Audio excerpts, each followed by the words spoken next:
The fastest way to scare off a buyer to a business is to say this. All you have to do to double the revenue is, because the moment the buyer hears that, you know what they think?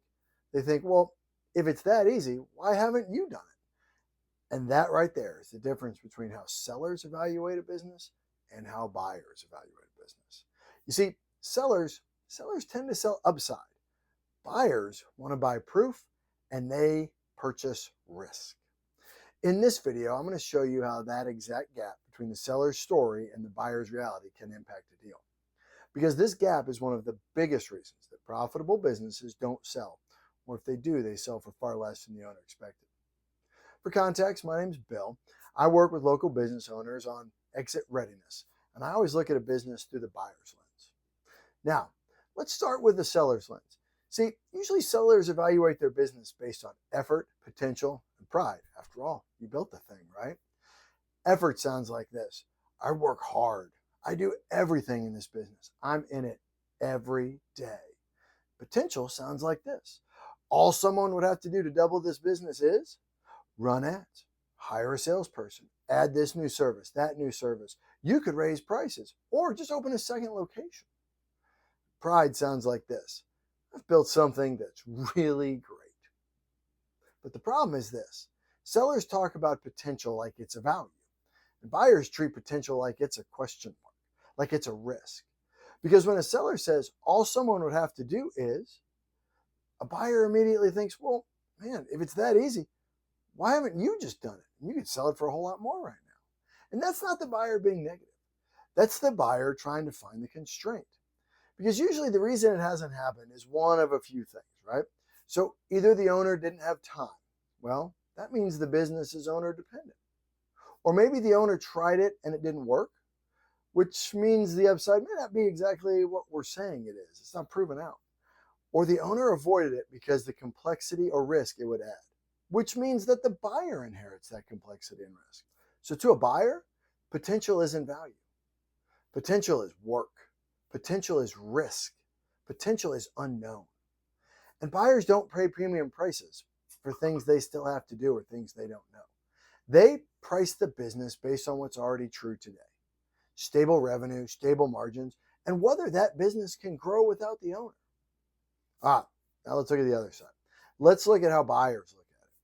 So buyers evaluate a business based on risk and the durability of the revenue. They care a whole lot less about what could happen, and they care a whole lot more about what has happened. And what has happened consistently and what has happened without heroics. Buyers want to know, is this revenue durable? Is this profit durable? Is it stable? Is it transferable? What happens if the owner leaves today? All right, so here's a simple way to think about it. Sellers sell upside. Buyers buy downside protection. So what does this look like in real life? What are the questions they ask? So when a buyer talks to a broker or looks at a deal, they tend to ask the most practical questions, not the inspirational ones. They ask things like, well, how long has the revenue been this stable?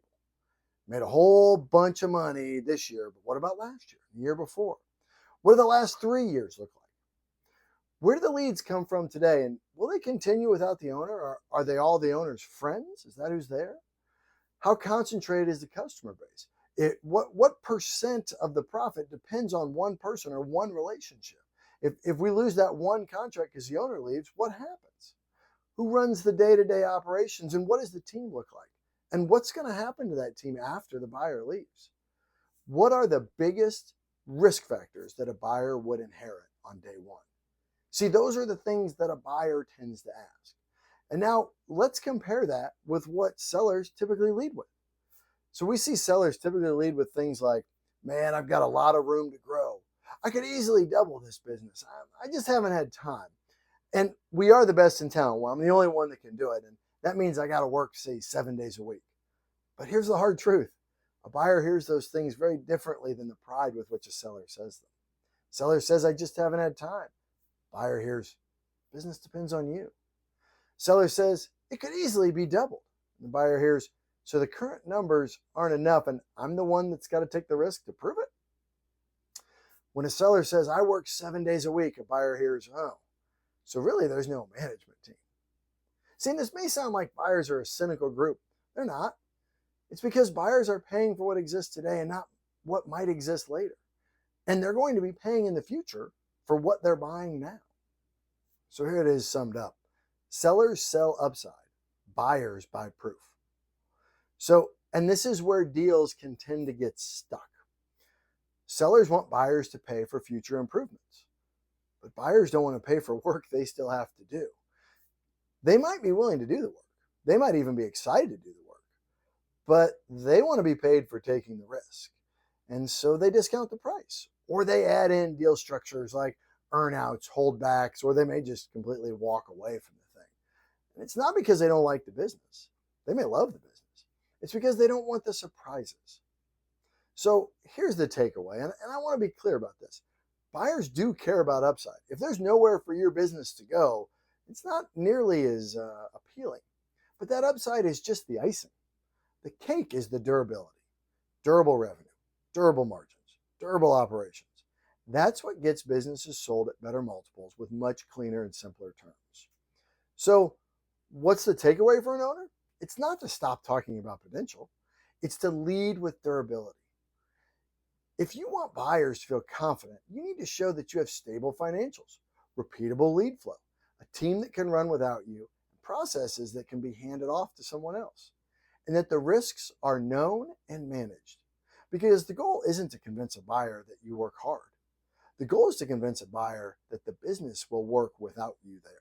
In the next video, we'll get more specific and walk through the first things buyers look at when they decide whether a deal is even worth pursuing. And once you know these, you'll start seeing your business very differently.